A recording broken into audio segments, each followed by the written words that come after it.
Well, good morning. We are so glad you are here. It has been a great morning already, and God has something for us today. I want to sell you on something, okay?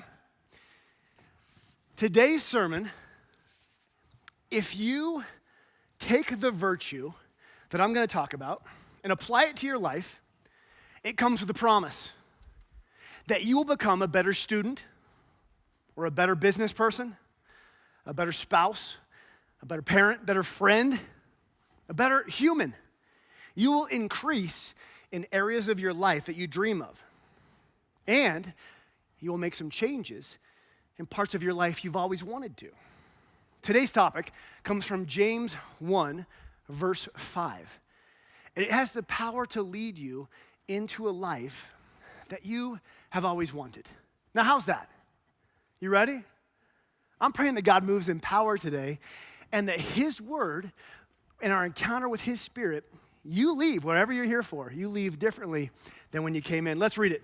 If any of you lacks wisdom, you should ask God, who gives generously and without finding fault, and it will be given to you. That's a promise. But when you ask, you must believe and not doubt, because the one who doubts is like a wave of the sea, blown and tossed by the wind. That person should not expect to receive anything from the Lord. Whew.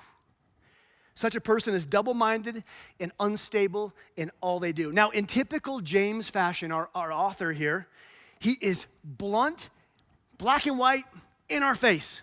And he makes it clear. If you need wisdom, go to God. Ask Him, but don't be double-minded, because you won't receive anything. So what is this wisdom? You know, wisdom is a curious virtue. It's a virtue. It's something that in ancient cultures was worshipped. I looked all the way from the Celtic culture, Chinese, Aztec, Mesopotamian, you name it.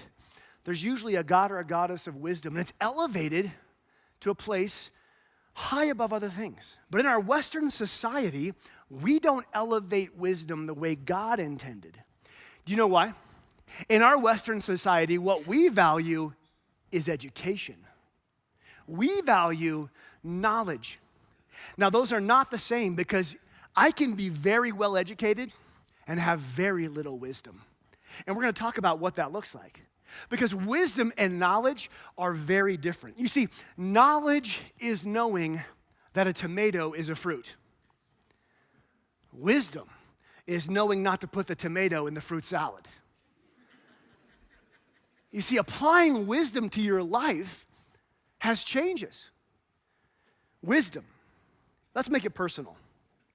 We often think in our spiritual life, I just need more knowledge. I need to learn more. We get the podcasts, we hear the sermons, we hear the preachers, we get the books. I need more knowledge. If I just had more knowledge about God and a godly life, I would be more spiritual. We in Western society believe that our knowledge leads us to being more spiritual. But for many of us, if we just would apply wisdom to the knowledge we already have, it would be life-changing. Here's an example. We know to avoid sexual sin, inside and out. Do you need more information, podcasts, and sermons to do that? Or do you need wisdom to walk in that and apply it? Whatever your thing would be, wisdom is often what is lacking. You see, an ounce of wisdom is worth a ton of knowledge. What would you prefer? Would you prefer to know the stock market, forwards and backwards, to know everything about it, to have all the knowledge of the stock market there is? Or would you prefer to have wisdom on when to invest and into what, and when to sell? You see, one of those would be much more profitable to your life. Now, how much more is that true of our spiritual life? You see, you can know this book. You can know some information. You can know some facts. You can know just enough to argue with people on the topics that are important to you. But you could know the Bible forwards and backwards. But to have the wisdom on what it means to apply it to your life and where and how, that's different. To walk in the wisdom of this book is different. You see, having God's real-time wisdom on where to move, who to marry, what career to pursue, how to live, how to parent the children he created and he gave to you, how to invest your heart in your life, how valuable would that be as opposed to just more facts and knowledge? I would bet that most of us have dedicated a lot of our life, and even presently, to pursuing more knowledge. And by the end of today's service, my hope is that you leave with an understanding of the magnificent value of wisdom, and that God has a promise in it and an invitation for you to come. James says, if any of you lack wisdom, you should ask God. Ask. What is it called? What's it called in general when you go and you ask God something? Prayer. There's a prayer happening here to go to him with the request. Here's a situation. I need your wisdom. But this can't be a one-way diatribe. When it comes to wisdom, it needs to be less monologue and more dialogue. That's what James is going to call us into, because step one, God, I need your wisdom in this situation. I'm in a trial. I'm at a fork in the road. I'm trying to decide if I should date this person or stay with this person, if I should take this job, if I should move. I'm trying to decide what I should do next. God, I need your wisdom. That's the ask. Step two, listen. And this is the part of the prayer we struggle with the most. If you're like me, you're probably really good at step one. And my prayers are full. I'm an expert at the ask. God, give me. Give me. I want. I will go to God and I will say it could even be flowery. It could even be impressive. I'll use some word like sanctification. I'll throw in some church words. I'll get done asking God for his help and go, amen, and walk away. Never having paused with an expectation that I would receive. If we need wisdom and we ask for it, it seems like we would pause to receive it. James in verse 5 says that we should have an expectation. When you ask, you must believe and not doubt, and you will receive. In other words, ask God and have an expectation. That's faith. God, I believe. I'm going to take you at your word, and I'm going to believe that you're going to give me wisdom. I'm not just going to ask for it. In this situation, I want to receive it. I want to hear it. Have you ever prayed and asked God for an answer and then literally quieted your emotions, quieted your to-do list, and listened? It's not something we're all that good at. I would say it's the part of prayer we're the most anemic at, is the listening. This is something my wife and I have tried to make a practice of, not perfectly, something we try to live by. So I'm going to give you a glimpse into a part of our life that I haven't talked about publicly until this week. It's this exact principle of asking, but then expecting. You see, for most of our marriage, Amy and I lived in like a 700 square foot little quad split house apartment in downtown Carbondale, and that's not bad. I know many people live in much smaller places. There's no complaints. We get that. We loved it. It was 2 small bedrooms, a little small bathroom in between, and then a combined kitchen and living area. It was small, but it was so good for us. It was great. But our family began to grow. We had Elijah, our son, and then we had Selah, our daughter, and that little place began to feel even smaller. And there were some quirks about this place that I'll call character. This place had a lot of character. The walls were so thin, I could hear my neighbor to the left, I could hear his conversations. Like, no, don't do it. Break up with her. No, I could hear his conversations. He could hear mine. The neighbors below us, I knew what they binged on Netflix. I could hear all of it, and they could hear us. It had a lot of character. It had single pane drafty windows. Not a big deal. It had, it had gaps in the drywall in the internal part of the house so plentiful that, how do I say this? When any neighbor would burn green incense,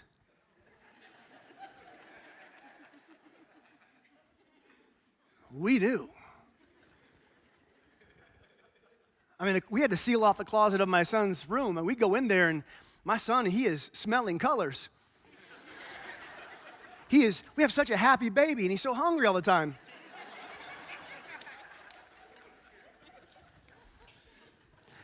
Now imagine being my neighbors.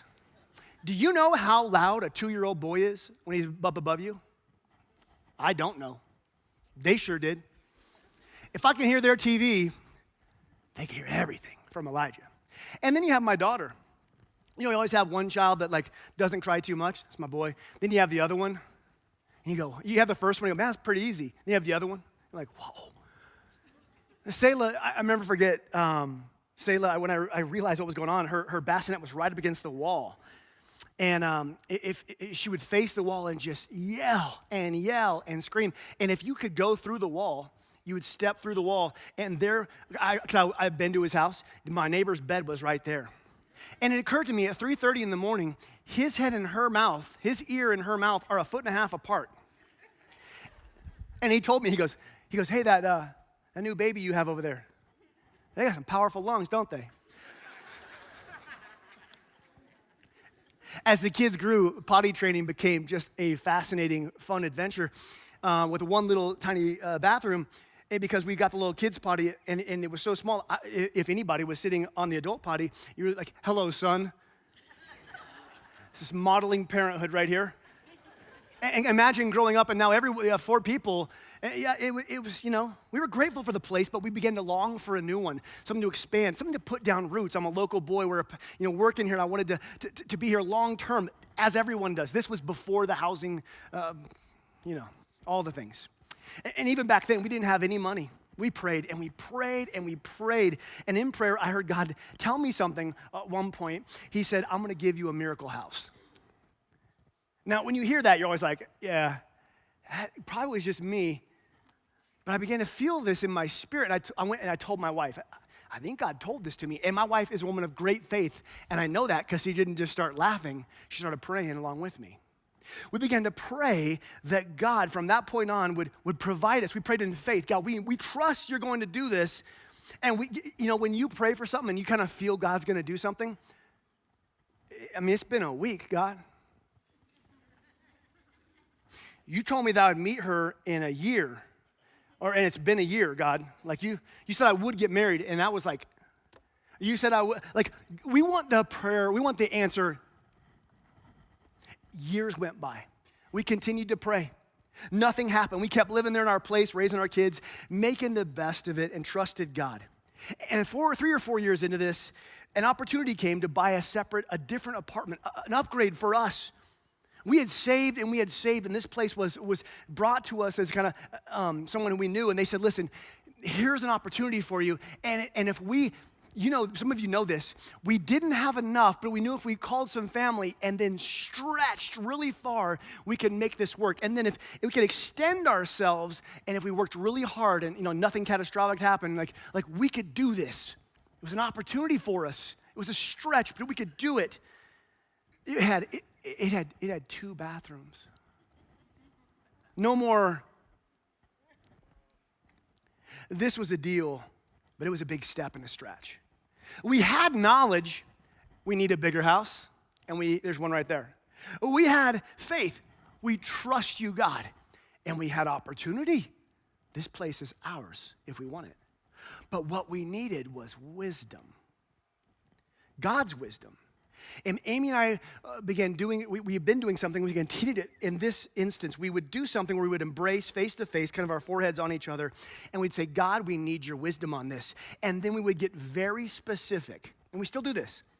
God, do you want us to pursue this house, this apartment? And you know what we'd do after we'd pray? We would just be silent and wait. both of us listening expectantly. God, should we pursue this apartment? And we would wait. James says, if any of you lacks wisdom, you should ask God who gives generously. You see, we took him at his word and we would listen, and guess what we heard? We began to pray for this apartment, and guess what we heard? Nothing. Nothing. Honestly, and we were honest about this, I was like, Amy, I have so much desire for this place. All I'm hearing is my own emotion. And she goes, I'm so uncomfortable with all that's going on in this stretch, but all I hear is my discomfort. And so we'd say, okay, let's come back in an hour, or let's meet tomorrow. Let's continue to do this. And we would keep practicing this moment of going to God and specifically asking him, because we had an opportunity, and guys, doors were opening. And let me just say a little bit about doors opening in life. Because I hear a lot of people say, I'm gonna do it because doors are just opening. Doors by their nature are meant to open and close. And there are many people, myself included, who are making decisions in life based on circumstantial doors opening and not based on God's wisdom. Because there are doors that are open in life God never wants you to walk through.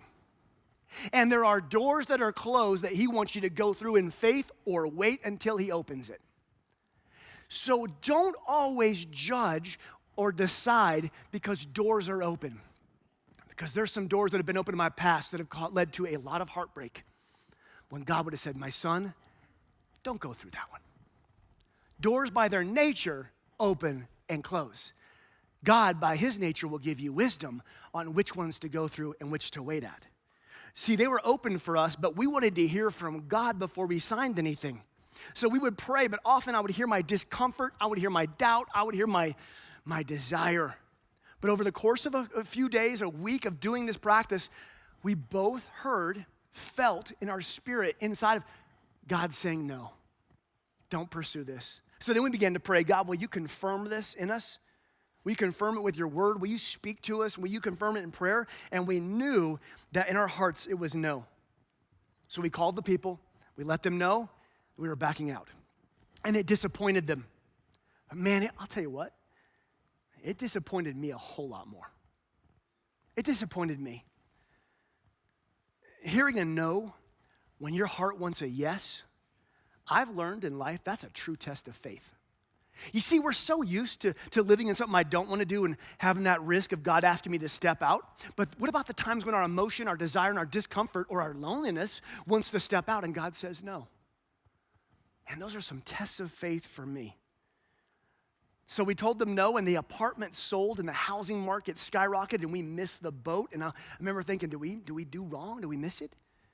And as we pray, we're like, no, we know for a fact we heard God's wisdom saying no. And guess what happened? Nothing.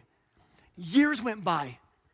We just kept praying. We had other opportunities came and went, and each time God said, no, wait. So we prayed, and I'm gonna go through this next section really quickly. There's an internet to look up the stuff if you want more information.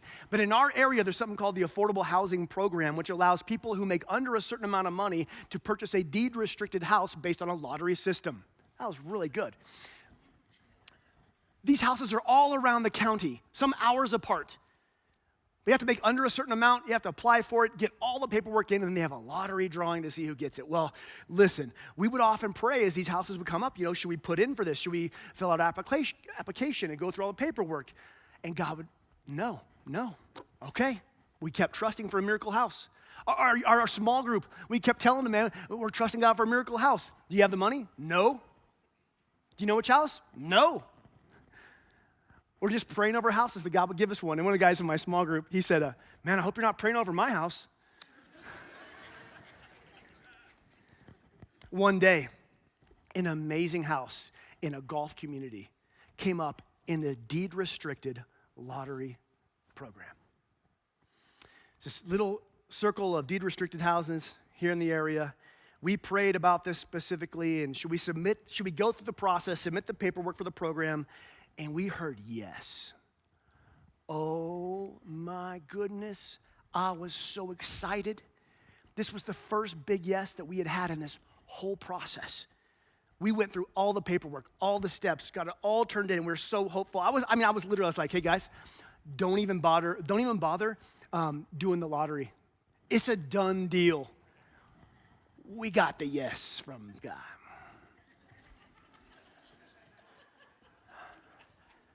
You know, the house was great. The neighborhood was great. Smaller yard, but who's pick? Like, it's huge for us. The day came for the drawing. Oh man, I was just so, we were just refresh. It came up, boom, and we were near the bottom. There was no way this house was ours. I was so broken. I was so sad. You said yes. Why did you even bother having us enter this program? Why did you have us go through all this stuff, getting our information, applications, so many things, and it's an obvious no. I didn't know what to do, so I just kept doing what I've always done. We just kept praying and trusting that God was giving us wisdom, even when it didn't make sense. We stood on faith, my wife and I, and guess what? Years went by. We're talking 7 to 8 years total by now. Our kids are bursting. Our neighbors are wearing earplugs. We're all high. You know what I'm saying? Like, I'm kidding. If you're new here, welcome to the Orchard. Yeah. I should probably be more careful. I live stream. Goodness gracious. And then on my day off, it was a Monday in January around noon, my family, we're all in our car and we're driving. We're at the Thunder River area, and it's me, my wife, and 2 kids, and my phone's blowing up on my day off. And that's nothing new. The phone, a pastor's phone blows up. I hand it to my wife, and I was like, I don't know what's going on. So finally, at the stoplight, I just hit a voicemail, and it's a lawyer who says, hey, do you want this house or not? Remember, this is years. Amy, did you check she goes to the website really quickly on her phone, and there at this address it says our name at the very top. We had won. We just didn't know where it was. Somewhere in Garfield County. And we could be in Rifle. I don't know where we're gonna be. She puts in the address. It's a left from right where we were. We take a left. We drive straight to that neighborhood that we had not gotten into earlier. That amazing neighborhood that God had told us to put in our paperwork to be in this program. And we drove up to this house. Bigger yard. More room. By that night, I'll never forget this. Me and my wife and my 2 children are with a realtor walking through our new home. And I walked through the door of a miracle. And I had nothing but gratitude. I sleep in a miracle. It occurs to me, at any point in those previous 8 years, had I decided to choose my desire over God's wisdom, had I let my impatience or my discomfort dictate my decision, at any moment had Amy and I trusted our own intuition about the market and this, that, and the other over God's wisdom, we wouldn't be sleeping in the miracle house we are today. At any moment, if we had taken an off-ramp of our wisdom or our discomfort or our desire, we would not have what we have today. I want you to hear me clearly on this next sentence. This is really important to me personally. I am not flexing my house for you. Believe me. I'm flexing the power of God's wisdom over my best plans. I didn't do this. I didn't make this happen. God's wisdom takes me where I could never take myself if I will trust him and follow him in faith, though my doubts, discomforts, and desires plead and scream for me to go elsewhere. And I learned a lot through that season. I learned a lot through waiting for God's wisdom. Even when it's so difficult, it's still far greater than the difficult situations and circumstances I create when I let my desire and discomfort choose for me. You see, a lot of the most painful places and times and seasons of my past are when I chose my desire or discomfort and not God's wisdom. How many relationships did you jump into, not because of wisdom, but because of loneliness and desire? How many careers or jobs or different situations did you move in or out of, not based on wisdom, but out of discomfort and desire? You see, a lot of things that we go through, we choose relationships that are not from God's wisdom, and we follow our desire and discomfort and our loneliness, and we get there and go, oh, God, how could you let this happen? When if I would have listened back here, I would have heard him say, my son, no. My daughter, no. Sometimes God's wisdom is hearing the yes to step out into great faith. And other times, it is having the courage to stay and wait when he says no. The greatest mistakes I have ever made in my entire life that have wounded me and hurt me the most are when I forced something or jumped into something or made a decision for something because of my desire and not the wisdom of God. Wisdom doesn't just tell me when to step out in faith. Wisdom tells me when to wait this one out in faith. You're praying about that relationship and what to do. You're praying about that work opportunity or that big decision that you have coming. And faith is knowing that God's wisdom is far greater than any missed opportunity or relationship you feel like you're gonna miss out on. That trusting his wisdom will guide you and save your heart from some of the most painful hardships. And he will lead you into purposes. Will it be painless? No. Is it gonna be easy? No. He didn't promise that. But he will guide you in purpose. He has a plan for you. It's trusting James at his word when he says, if you lack wisdom, ask God, who gives generously and without finding fault, generously, not sparingly. And it says without finding fault. That means he won't scold you. That means when you go, God, I need wisdom on this, he's like, oh, here you are. You haven't tithed. You barely attend, yet you want my wisdom. Without finding fault. If you lack, ask, because God gives generously, abundantly, plentifully, without finding fault. That's the promise. Here's the condition. But when you ask, you must believe and not doubt. Oh, but what about, Pastor, I thought doubt was part of growing in faith. I thought doubt and struggle was something God tells us to bring to him and to grow through. What does James mean here by doubt disqualifies you? It says you will not receive anything.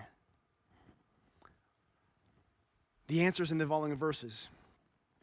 The one who doubts is like a wave of the sea, blown and tossed by the wind. In other words, you will be at the mercy of the storm of your circumstances. Your trial will toss you. That person should not expect to receive anything from the Lord. Such a person is double-minded and unstable in all they do. Double-minded is the key to understanding what kind of doubt James is speaking of. This is not just questioning God or struggling in areas of faith. Double-mindedness is something to be very aware of and very careful of.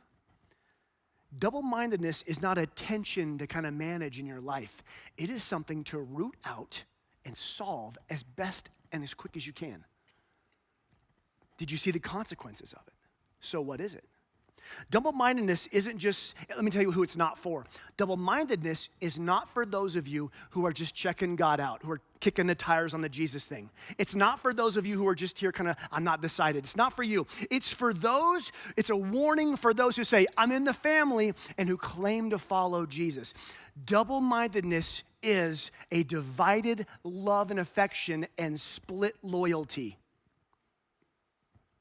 Double-mindedness is having other idols and gods alongside your faith in Jesus. Double-mindedness isn't healthy questioning.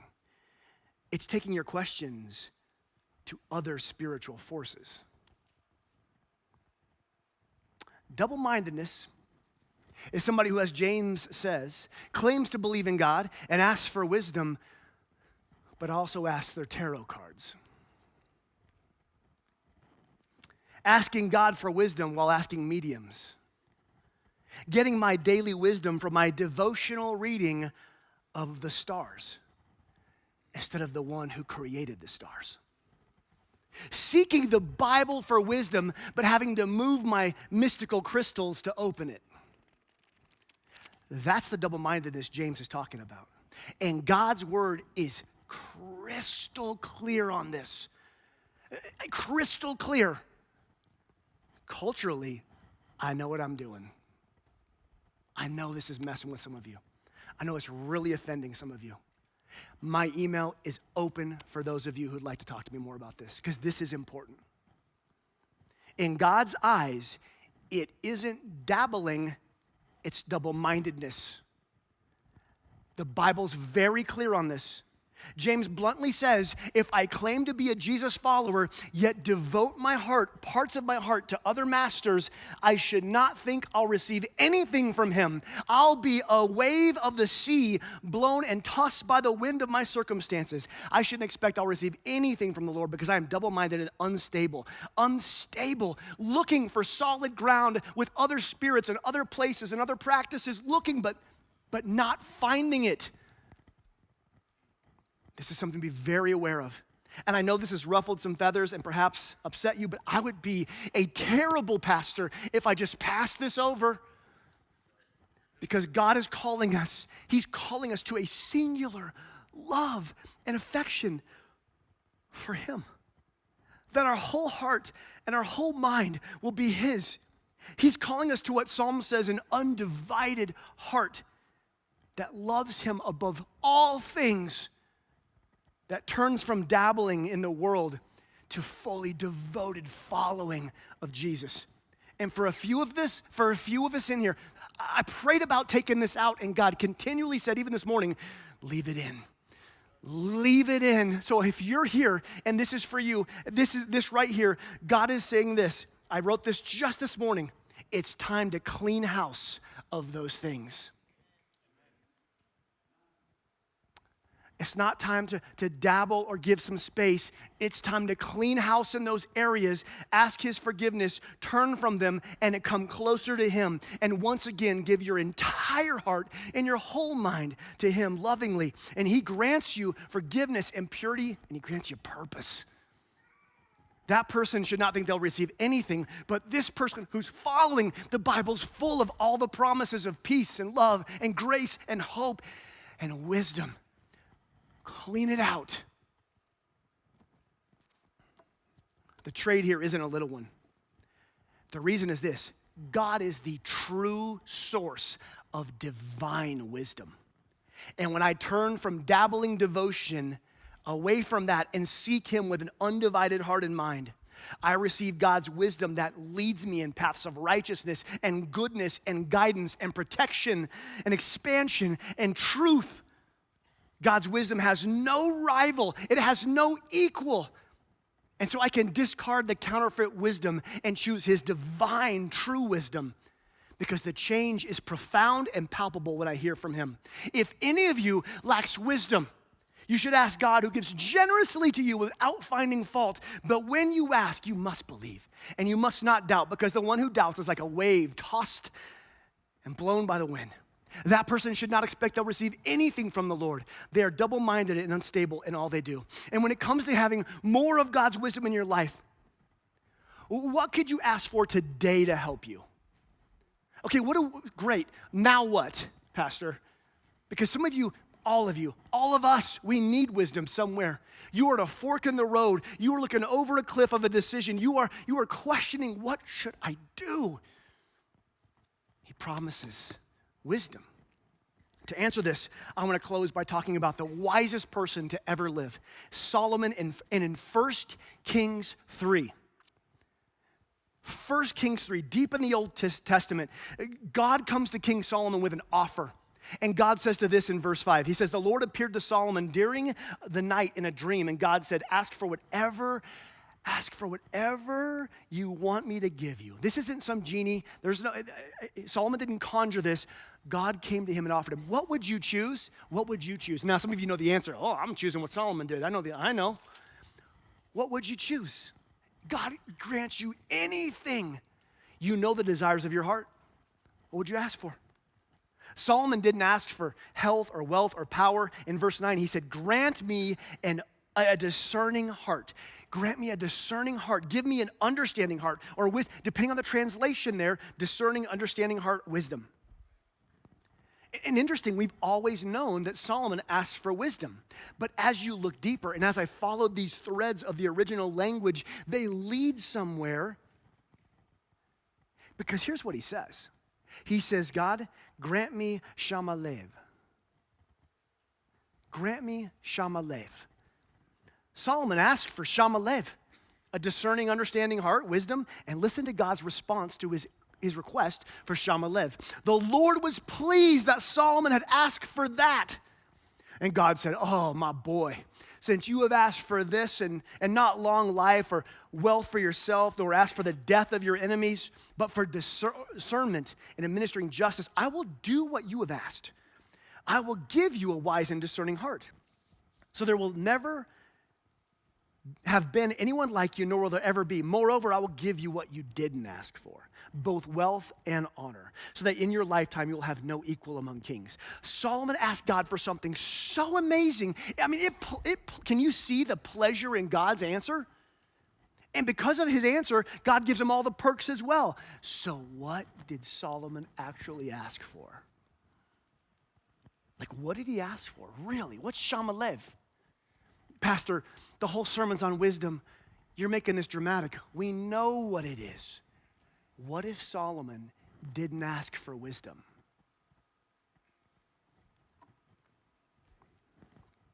Shamalev. Lev means heart. Grant me Shama heart. And the word Shema means to listen. If you could have anything in this life, what would you have? Give me a heart that could hear you. God, grant me a heart that listens. Amidst all the noise, amidst all the distractions, the notifications, all my desires, all my doubts, all my discomfort, give me a heart that hears your voice. What if Solomon's source of wisdom is the fact that his heart could hear God's voice in every circumstance, every decision, every storm, every trial, every fork in the road, every opportunity, every moment? He had a heart that heard, that listened to the wisdom of God. James tells us that to ask God for wisdom, to ask but then believe and receive it, to seek it, to wait for it, to what?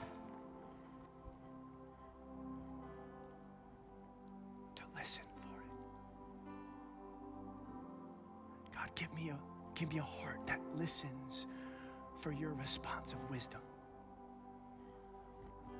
Perhaps today in those places that you have needs and you have trials and decisions, you begin to ask God for a listening heart. May this be our prayer. I pray this for my kids every night.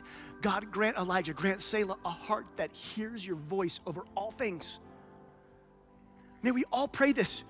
God, give me a listening heart. Shamalev. And then as James shows us, ask.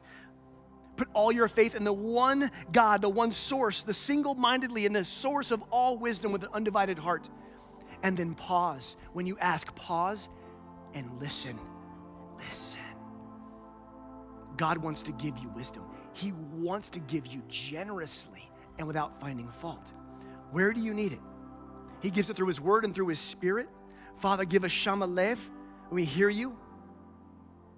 Make a habit in your life of practically pausing and listening. So where do you need it today? Where do you need prayer for your present uncertainty in the future? Or perhaps you're like me and some of your greatest wounds and shame come from places that you didn't choose his wisdom in the past. It still has hooks and claws in you. I want to offer you something today. As we go into this song, We're gonna have some prayer team up here by the baptismal, prayer team back there in that corner. Online, feel free to message us your prayers. I wanna give you a room to make room to respond, to ask God's help for getting wisdom for the present, or to brush off that shame and those wounds of places in the past. Whatever you would need today, I want to start instilling in our culture this ability to, at the end of the service, engage in God's Spirit and get prayer if you need. We have communion tables open. Respond as you see fit. But let us sing and let us seek, let us listen.